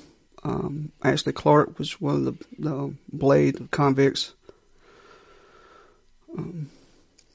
CC Devlin was the first person in Franklin I actually trained as a team, and then Dave Young came on board as helping us out. So it's hard to keep track of who all we trained. And Chip Day I was dating first time him and his mom were dating. He would come up to the shows early and get in the ring at a really, really young age, work out with people like Frank and Dave and myself. And so I guess we were like his initial trainers. Well, he credits you. Let's say it. He calls you his wrestling dad. I mean, so more reasons than one, probably. Yeah, probably. But I mean, so I would think he would give you a big hand in his training. Well, it's different people over the years, like talking about Jamie Holmes. He and I've helped each other out. Chris Nams. If you don't help one another, whether it's you're a seasoned veteran or just someone who has a good eye for what's working and not working stuff, if we don't share and help each other, then in the long run we're actually hurting wrestling. And of course, all these things I'm saying are my opinion. You can agree or disagree. That's your opinion. But I was taught, I was helped a lot along my way how to get better. Whether, like I said, wrestling advice and just life in general advice, because they do go hand in hand. So sometimes I inadvertently might have helped some of the younger generations give me credit for helping them and not even realizing them, which I'm very grateful that I was able to be a part of helping them, progress forward or whatever they needed. Just like I said, sometimes I'm old. I've drank a lot of, chair shot sets. So sometimes I forget. It's not that I can't remember names. It's just, for whatever reason. But just like I said, it's like doing charity work. Is doing the right thing should come natural, and then sometimes you're doing it without even realizing it. So for all those I've been able to help, I'm grateful to be a part of it. Well, it's like you said earlier when we were talking. You said you consider you're always learning. So even somebody who trained you may not have been you trained in the in the school or whatever. That sometimes it's just a conversation after a match or conversations after multiple matches. Some of the guys will when I'm talking to them will say, well, after a match, Terry will say, blah, blah, and he'll tell, something that you said. So clearly it stuck with them. So, and you might not think of, like you said, you might not think of them as a student, but if they worked a bunch of shows with you and you've told them something over and, or they obviously listened, they've learned and they marked it down. So in their mind, they're like, oh, well, Terry Lawler taught me kind of thing. I had a younger guy earlier this year who took heed to my rule of, if you're not happy, it's time to leave. And he actually called me up one day and thanked me for that advice. And I said, that should work in anything in life or wrestling. And he said he was in a bad spot in his wrestling career and he wasn't happy. So he took my advice and he took a break. And him and the promoter and booker worked it out. And he's actually doing better now than he was before this. So just sharing advice, and I'm glad I was able to help him figure out where he needed to be and where he want to go, and it's just, it's the way we should be. I can't say enough is doing the right things should just come natural. As you got some people worried about their spot. Sometimes it's better to worry about the show, because your spot will come back around if you're doing the right thing. It might not be when you want it or right there, but you got to think, take care of yourself, but also take care of the show. Right. And now you kind of, let's go, I'm going to zigzag a little bit. Let's go back to the early 2000s now. And you're kind of where you are at that point, we crossed paths again. God, was it probably, let's see, probably somewhere around 2010, 2008, 2009, somewhere in that range. I think we bumped into each other again at an FWF show. Over in Carl. Yeah, over in the Winder Carl area. That's where we kind of bumped back into each other again. I know it's probably a pretty big gap. That's about 10 years. So fill in a little bit of that gap in between the early 2000s to about then. Wow. It's a big gap, I know. Yeah, I can remember what I did last week, much less the holidays. I don't know. I see, 99,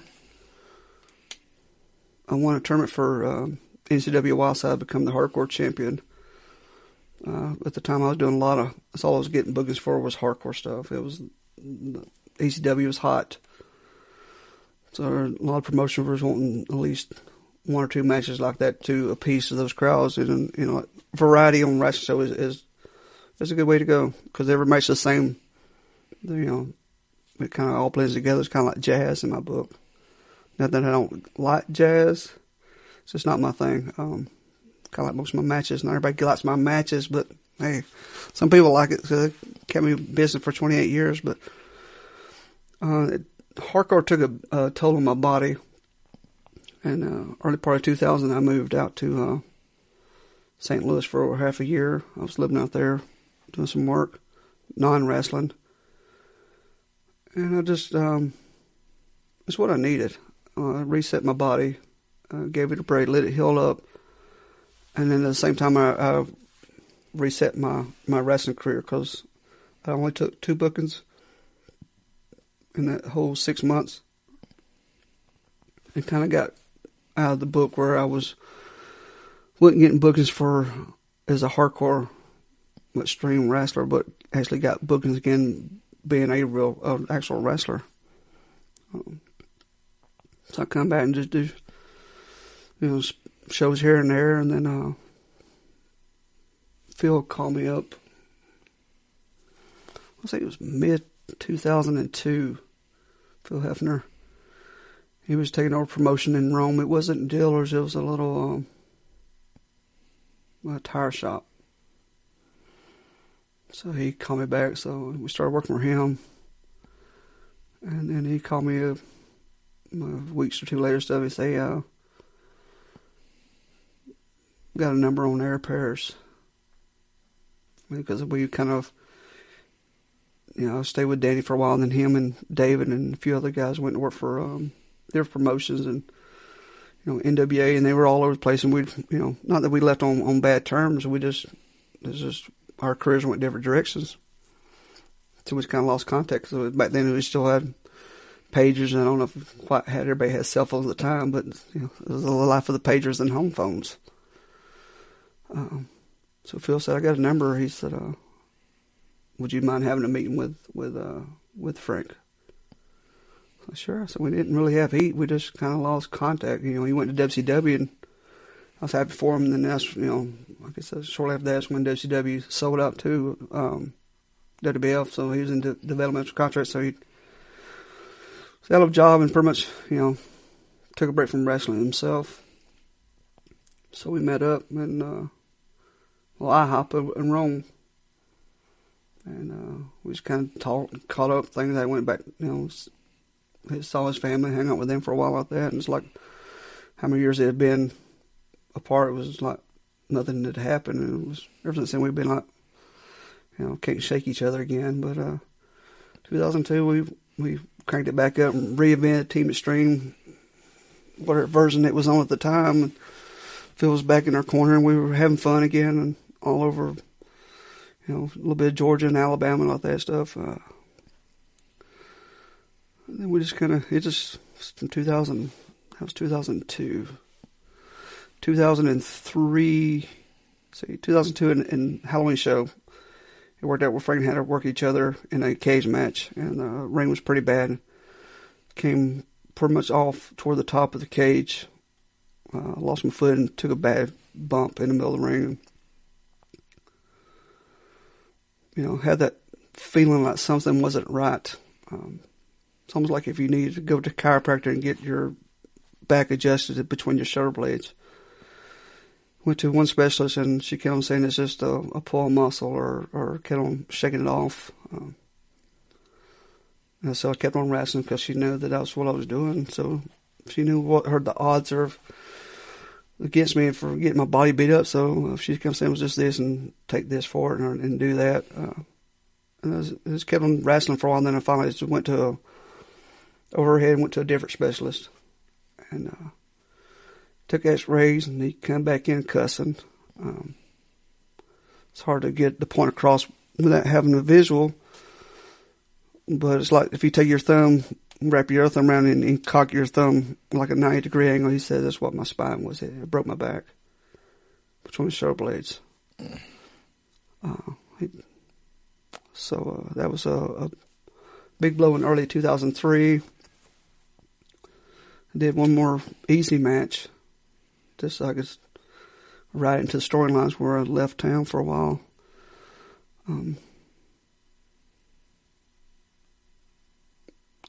Mom, probably the only time up to that point she was supportive. She's always didn't want me and brother to wrestle.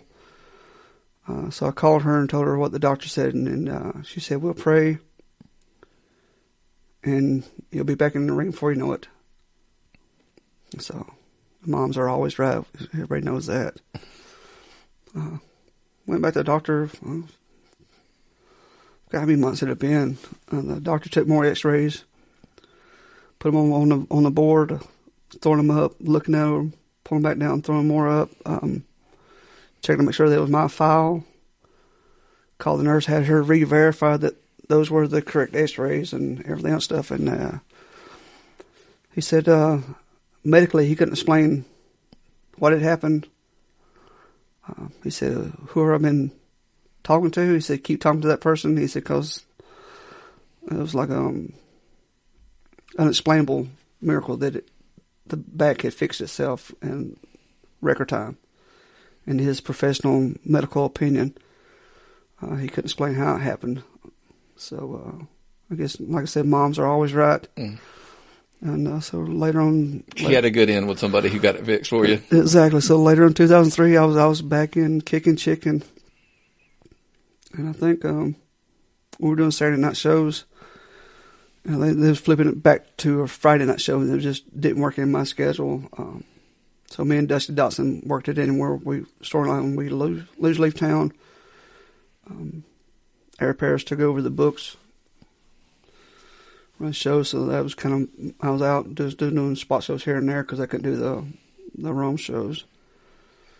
2004, a lot of things have changed, and so I came back around where they were doing Saturday night shows, and I got back on board and, just worked for different promotions. And it's got to be where I wasn't a booker no more, which I just be one of the boys again, which I was really enjoying and stuff like that. Because if you're the booker, sometimes the only time you get a knowledge from the guys is if they're booked and what match they are and what kind of product you want. Other than that, they didn't call you. So I was happy to be out of that role. Very appreciative for and the honor of all those companies, and the guys give me that creative control for their careers and on the independent scene. But I was also very happy to be back one of the boys. So I'm just all over the place, like being back up with my Leatherface and FWF, and kind of ties back in where we met back up. And over the years you have these people that you stay connected with, and Leatherface, one on whether we were against each other or we were tagging up as Biker of the Beast and whatever. So it's just you have these small circles of friends that you constantly your paths are crossing, and it's always a blessing and honor to just to do business with those people, stuff like that. And then that's what it brought. We had a mutual friend, T.A. Stanton, yep, who kind of hooked us back up. Not that we just kind of we were friends before Facebook and social media stuff, so it was hard to stay connected stuff. But I guess ever since then we've kind of been able to cross paths and hang out or the shows. And I have to go back. I'm going to interrupt you because you gave me so many cool points back then. You have no idea, because my kids were little at the time, and it was one of those moments of like, wait a minute, you know this guy? You know this guy? You know that guy? And I was like, so I got all kind of kudo major, cool points for that. They're like, he's like the main event guy. And I'm like, well, that's your dad. That's how your dad rolls. I used to kid around. I said the only reason I got put main event at shows because I was getting old and it took me longer to get dressed. But, it was, I always thought if put me as the opening match fit the show, put me opening match. If it, whatever was best for the whole show, that's where I'd rather be, I might have had some egos over the years, but for the most part, I always thought I did good business in and out of the ring. But I guess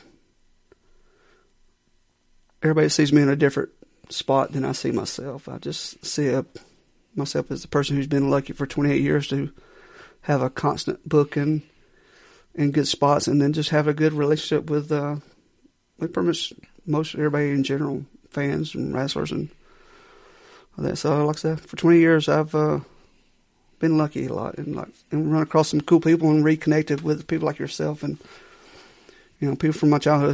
It's funny that we went to school together and everybody had dreams of doing something with whatever stuff, and I guess we both had a love for wrestling and the fact that we're still involved in wrestling and living our dream through whatever aspects we are.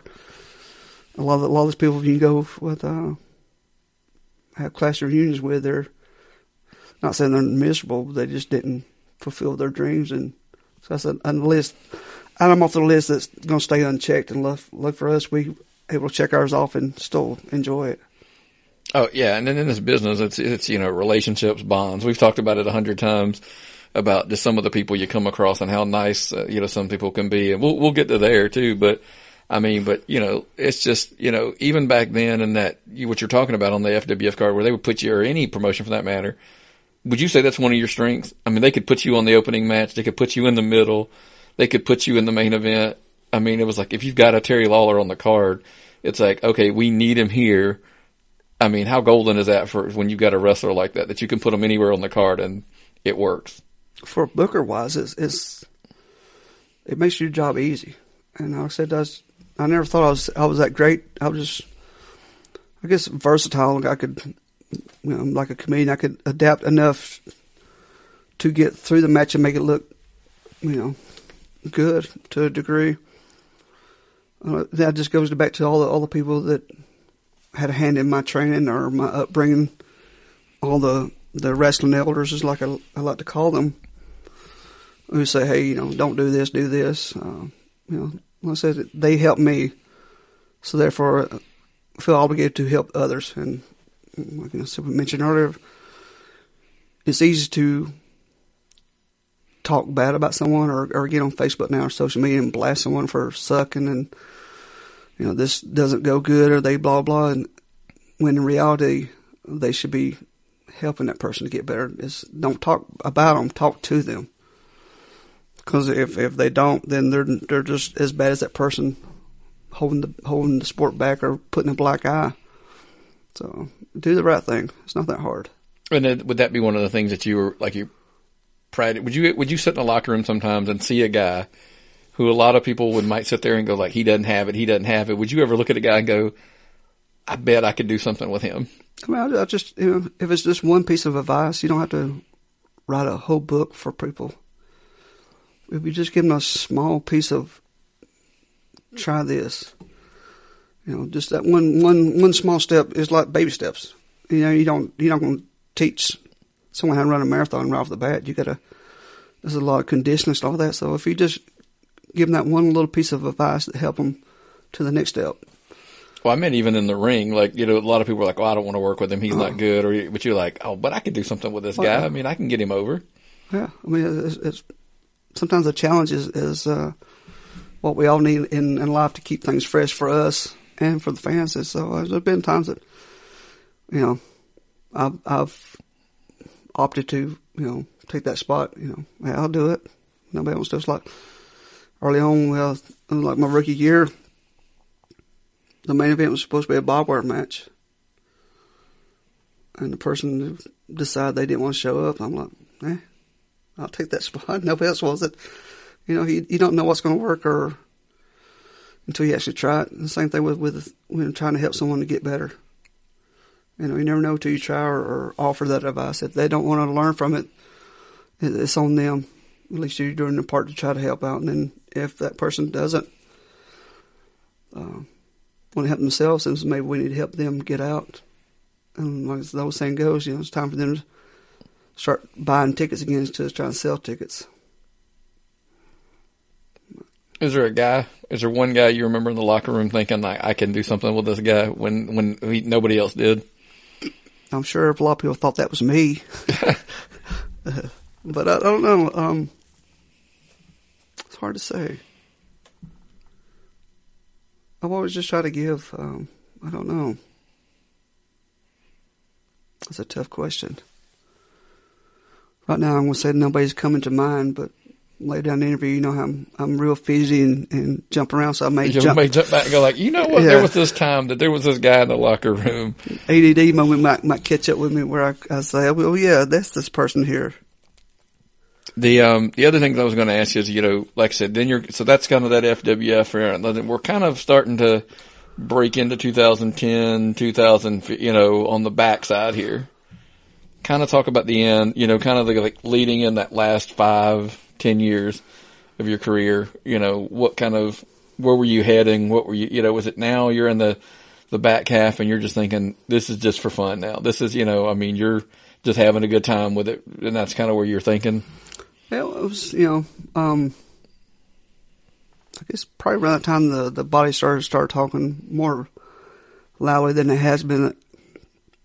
Hey, this hurts a little bit longer, and then this is taking a little bit longer to heal up.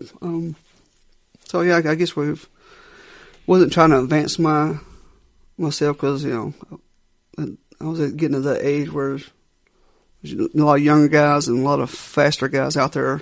So I guess I was just, at that point, probably doing it just for myself as much as for the fans of went out there, trying to get bookings against guys that I've wanted to work or, finish up storylines or people I never worked, check them off the list. People that just made, I always want to tag with. There's a lot of just personal items over the times, or hopping out time capsule and go back in time, trying to recapture that magic one more time with that person that you had a good feud with or, tag partners, like that. So it's just, I don't know, like I said, it's having fun, but making it special for the fans as much as possible too, But, and then, of course, we get into that a little bit over a year ago. I don't know, almost to be 2 years. When I was reality set in that I might want to start looking toward that finish line goal. I think Frank and I would just been in the Widespread. There's another plug for Widespread there. Concert stuff, and it was in a hotel, and he then went his way, and I'm just sitting there kind of, thinking about it. And this looked, I was like, noon, I need to set a goal fast. That's what my body was saying something. So I'm like, I've told the story. I think when you were on the show, the previous show, it was like, trying to find a date that meant something to me. And that's when I realized that my anniversary date, 2017, actually fell on a Saturday, which my first show was on a Saturday. So I was like full circle. And 28 years was an odd number, but the date was more special than anything. So at that point, that last year and a half, definitely was like trying to reach out to people that said they always wanted to work me. If I was on their bucket list or if they was on my list, and I was just trying to get as many check marks off as possible while I still be able to fulfill my part of the deal of the show and the matches and all that. And it's just, started having a lot of more issues with my shoulder, and I think March it started getting more strong of this year. So that's why I kind of thought that to hide the fact from the fans, because the fans don't need to know everything, and they're paying their tickets to get away from whatever's going on in their life, and they want to be entertained and see the people they've paid the tickets to perform. So I started buying different shoulder braces just to band-aid myself, and realized that wasn't a visual that I wanted to. That's when pride started taking over. I didn't want photos out there of me all bandaged up and patchworked. So I was also in between hairstyles, so I was trying to figure out what to do with my hair. I'm like, I had so much fun doing the jailhouse gimmick. So shave, which hurt. I'm a big fan of my facial hair, gray or not gray, but so I went back to the Elvis look, put on the shirt which covered up my braces and everything else I had going on, stuff like that. And then, like I said, I was truly lucky and honored to share the ring for those last months with people who helped me, walk out with pride in my head up high. And then, I did my part as much as I could and finished the show strong. So it's hard to cover 28 years in one podcast. So I've jumped around a lot. So I do want to ask you, because we would be remiss if we didn't mention those guys. I would get a phone call probably. Those 605 guys. Yeah. Because that's been in the last little bit as well. Yeah, it was. How did that even come to be? I guess that's my question. I think it was Chris Nams and Andy Toner and Tim Rice, Justin Legend, Todd Howard, myself, Jamie Holmes. We were running circles. Some of it, pretty much we were the FWF guys. That's where our friendship started. Bonding together, and we started having a lot of stuff in common, and the love and passion. Not that we're bitter for the way the direction of wrestling is going now, but for the love of what it made us want to be wrestlers. Right. The old school style was called, and this, TBS, which it came on at 605, and that's, I said, at a young age, that's where I fell in love with, and so, for a while, we were Trinity, and not all of us were part of that group. I came in the latter part of it, and then one day they just threw that there around the 605 crew, kind of a throwback to the TBS days, and I was just happy to be on the team, and it was funny as if we did that, and at the same time, shortly after that's when AIWF wanted their 25th anniversary show in Mount Airy. Want to put me against Justin, which we were on the same team, but I say, we were, family, don't have a problem beating each other up, but there's a respect. But we were early that day where we were roaming around Mayberry sightseeing and just catching up. And then on that night, it was business as usual. Me and Justin had a pretty solid knockdown street fight match, and that's when I won the Hall of Fame. And then later on in that match, I won the Georgia Heritage title. Which was it just shows you, sometimes family disagree or they agree to disagree, but sometimes it's see who the real alpha male is. Sometimes, gold and pride. Sometimes it's not a bad thing to compete, right? That's it's all about championships, right? Yeah, you put a notch in your belt, and any given night somebody can be the better man, and that's kind of what happened that night. We were just trying to, when you can't find the right opponents to wrestle, sometimes you have to fight yourself, and that's what we did. We've done that a few times in the past, but that's all business. Now, I'm going to ask you some tough questions now as we wind up, because I'm going to do a cheap plug, by the way, because that's what we do here. If you want to hear the ending story, go back into the archives. There is an entire episode where Chip and Terry sat in with me, and we actually walked through Terry's final 3 matches. So it's a tease. If you want to hear the final 3, you got to go back to that episode and actually listen to that one, and it'll give you the final 3. Because now I'm going to ask them really what I will jokingly call the tough questions here as we kind of wind down here. Championships. You've had a few. Yes, sir. And I'm not going to do the old thing where I make you pin down to one. Give me a couple that meant the most and why.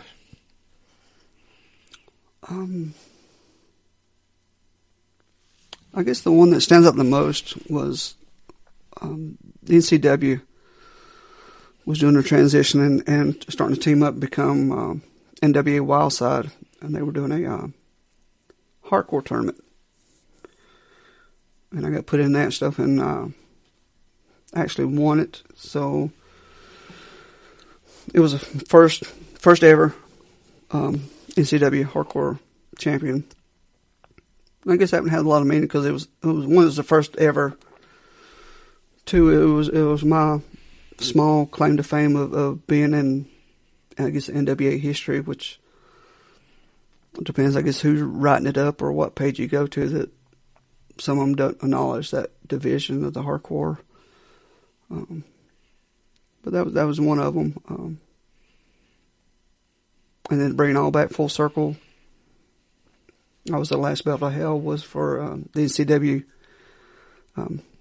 heavyweight, which most promotion wouldn't even give me that spot. It was put me in a title match, knowing that I had no matches with the company because I was retiring afterwards. So to put me in that spot it was like the next week, wasn't it? You were retiring like the next week. Like 2 weeks, because 2 weeks. That's right. Yeah, they were shut down for the off week, or they were shut down the Friday going into my retirement match because they had their big Wildside reunion. So they took that Friday night. Also, I won the belt against a great guy, great competitor, Duckworth. It just shows you sometimes who are the better managers, but for the company to put that much faith and warm fuzzies, whatever the logic was behind them, to set up where I could leave on top, which is very unheard of. Most is passing torch, and didn't really hit me till almost 2 down the road that I retired, and the following week I relinquished the belt to them. So I actually left as a champion. And no, it's not an ego thing. Don't take it the wrong way, but it's just, it was just cool that the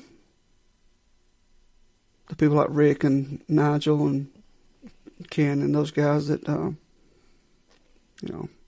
let me finish strong in more ways than one. So hats off to the NCW crew from when I first started with them, when I finished with them like that. I don't know, some other belts, semi-bragging rights. I was the one and only 6-time 6-crown champion for North Georgia. So I was the only guy that actually held all 6 titles, which is the 6-man tag teams with the Nasty Clears. We beat the Gangsters, New Jack and Mustafa with Bobby Hayes, in a tournament. So tag team champions, I was a junior champion, the TV champion, and the heavyweight champion. That may be 6. I can't count no more. But so I was the only person that ever held all the belts for that company stuff. So it was just any promotion who thought it was a good business to put the belt on me, to put me in that spot, was always an honor, because it's, the belt is a prop for most times, but it's also, you're the face of the company, so you should wear it and with pride and do good business. But if it fits the show, I was honored to be that person to take that spot, so to speak. They always say about titles, it's like you just said, it's a prop, but it means something. It does. You didn't beat someone, for it, but you did. You earned your spot with the company. They believe in you enough to put that on you. Yeah, you shouldn't take it lightly. It's whether you're a mom and pop promotion or one of the big feds. If that promotion puts you as your champion, then you should represent them as that champion for that spot, and don't diss on it as some other company because they're paying you more. If you don't want to fit the bill, then don't take the spot. And now some of these are where they get real tricky here. Okay.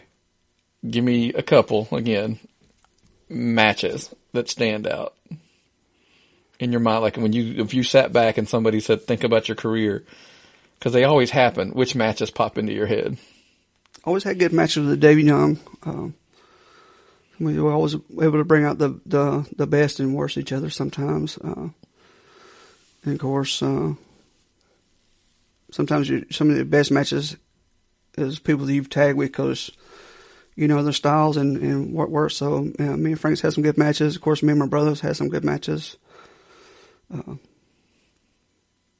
FWF, it was always good to either be across the corner from Leatherface or tagging up with him. So it's 28 years. It's hard to pin down, because each match, each company is a different style, and each is special in her own way, especially bad or especially good or just special.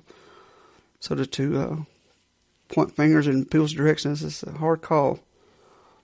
But like I said, I just can't say enough. I've been lucky for 28 years just to be, a kid from a little small town who've had fun and living a dream. Now we're going to some word association. I'm going to give you some names. Beer. Oh. Is that, you'll associate beer with everybody I'm about to ask you? Is that what you're saying? I'm not stone cold, but I do like my beer. Yeah. Luckily, we like the same type. The Miller Lite thing worked for me. I know, but the poor lady at the restaurant we frequent doesn't even ask me anymore what I want. When we sit down, she just starts bringing them, and I like that.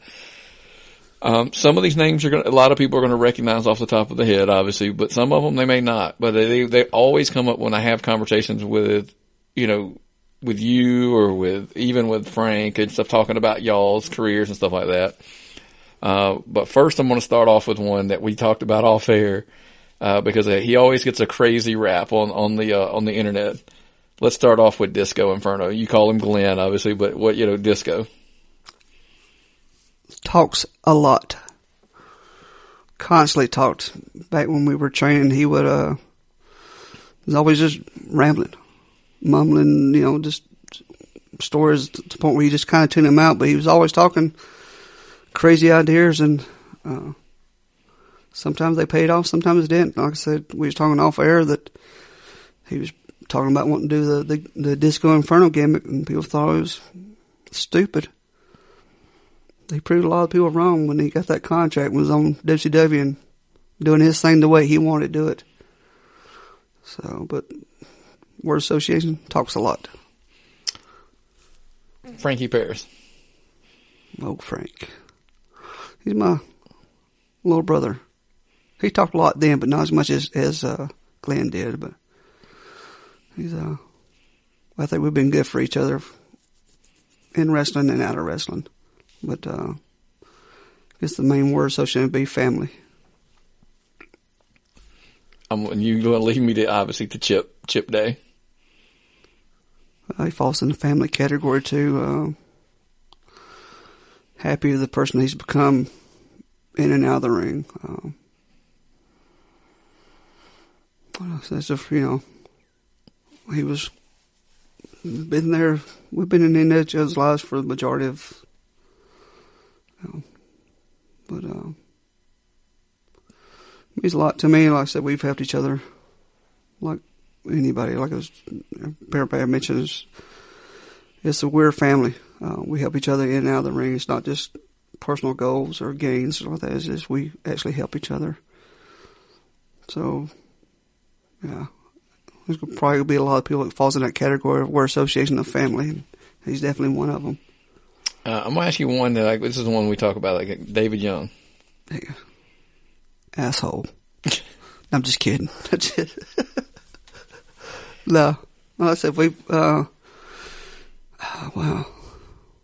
I guess for the majority of my career, we've been knowing each other. I think the one thing that stands out in my mind, I was at a show in Rome, and I think he was in a show in Tennessee. But it was during my birthday, so he came, make sure I was going to be there, and called me outside just to give me a birthday gift en route up to his show like that. But we've, lived with each other off and on through the years, and just, he's another one who's family of which that's why we've been each other's demons at sometimes, and sometimes we've been each other's saviors and stuff like that. But he's definitely family too. And Bobby Hayes. Oh, the Butcher. Yeah. See, there you just hit me, all these family people. Bobby we've had some knockdown, drag-out matches between Frank and myself and him and his partner over the years, and then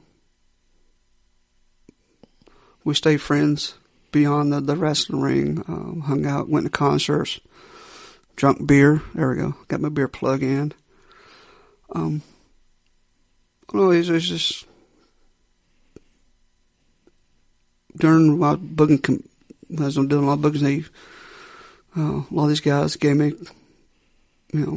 their trust and make sure I was going to do creative control with their character and stuff like that. So we've evolved, helped each other. Everybody you mentioned, we've helped each other in and out of the ring. So it's like I said, we're a family, but we are family.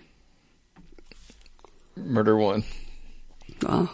It's family too. Brother trained him back in the auction barn days where we had Bill and Nick Buse and all those were doing the training stuff. And then remember his mom would bring him up there to make sure he got his training. We had some matches early on in his career. And the one stands out the most was we was working each other for good old days wrestling. It was a bar with sold beer. They had a ring set up in the little front of the building, like in the patio area or whatever it was, and we had been booked to 2 out of 3 falls.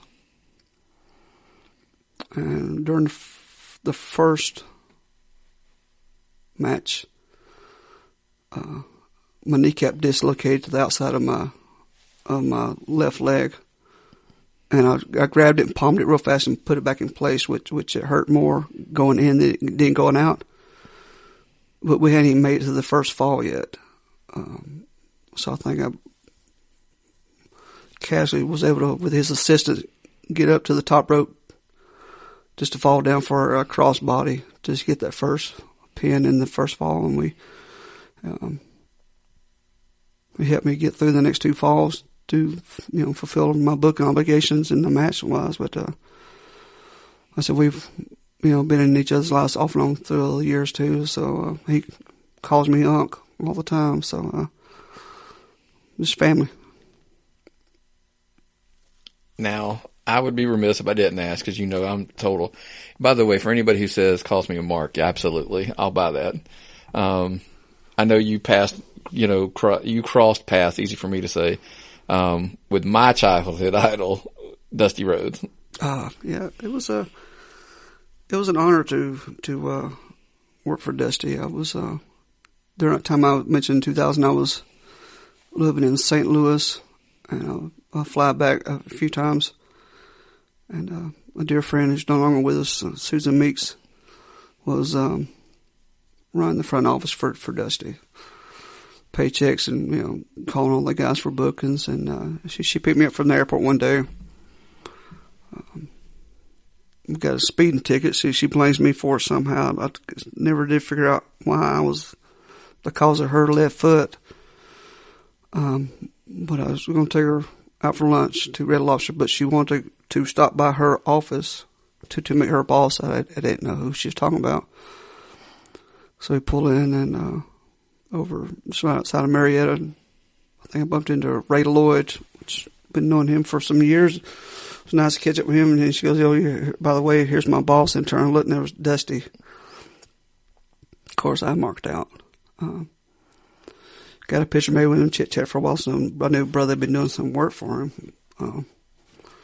But Susan told Dusty when I come back from St. Louis full time that to book me. He said, "Okay." And she's just like, "No, that wasn't a question. That was pretty much a statement to book me."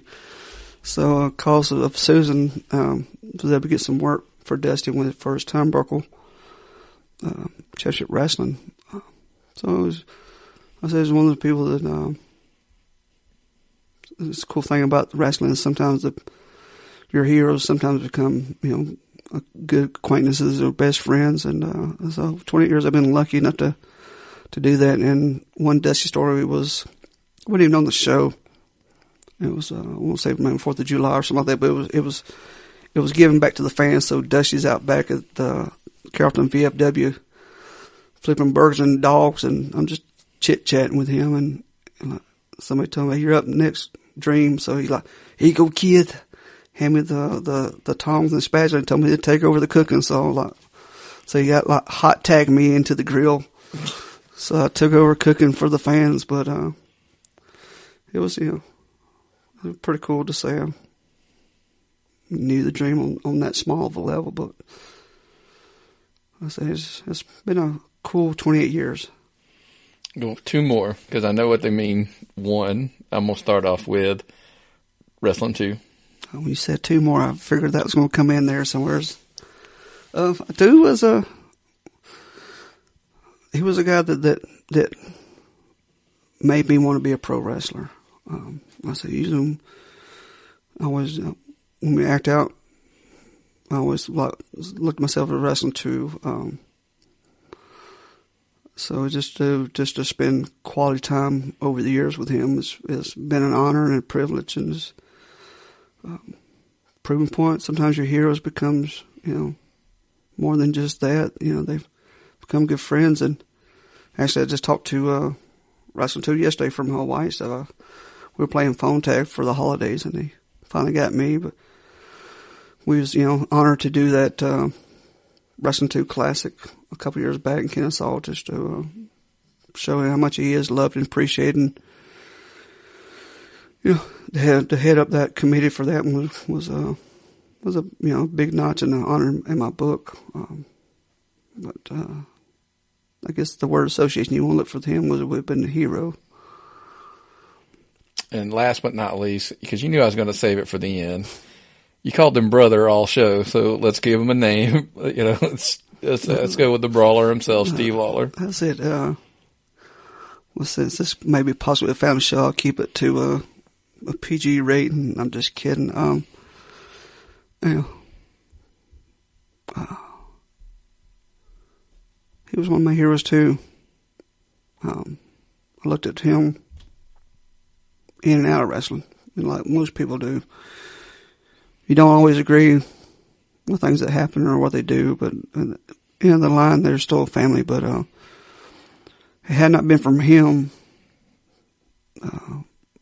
opening or closing doors for me, they never would have been a Terry Lawler. So for him, I just say thanks for everything, Yeah. Don't always agree, but we agree to disagree. But definitely family, and like I say, he was one of the heroes that, I'm very appreciative for what he allowed me to do in the sport. Well, man, I don't know if you looked at the clock here, but we've gone on for a couple hours here. And I will say this, I assure you, if you're interested in, you like hearing the stories from Terry Lawler, this won't be the last time. We'll have him on again soon. I've got some great ideas he doesn't even know about yet. But so first and foremost, I want to say thanks for sitting in for a couple hours with me. Well, thanks for having me. This is, I'll say thanks for what you are doing with wrestling on this side of the business, as giving people like myself, the veterans, the younger guys, through promotions. Y'all are helping open more doors for a lot of those guys out there, and for that I say thank y'all for keeping this part going. And because I say, one person doesn't make the show. It takes everybody from every aspects of the show. Ticket takers, putting the ring up, podcasts, announcers. It's not just wrestlers. It takes everybody to make it work. Well, man, we're just honored to be along for the ride. We always tell it, we just love to hear you guys share history, share your stories and all that kind of stuff. That's kind of what we're here for. So, like I said, it's just an honor for us to have you guys sit in, even somebody from way back when, doesn't matter. I mean, it's still cool to hear the stories, and we love getting it out there for them. So, like I said, again, we want to thank you, man. It's not us, it's you. Thanks, everybody, for listening. Well, guys, like I said, it's been a pleasure having Terry the Lawler sit in with us, and like I said, may not be the last time you ever hear him on the show. I would lay money on it if I'm a betting man, and everybody knows I am. So, man, y'all take care, and we'll catch you back on the next time.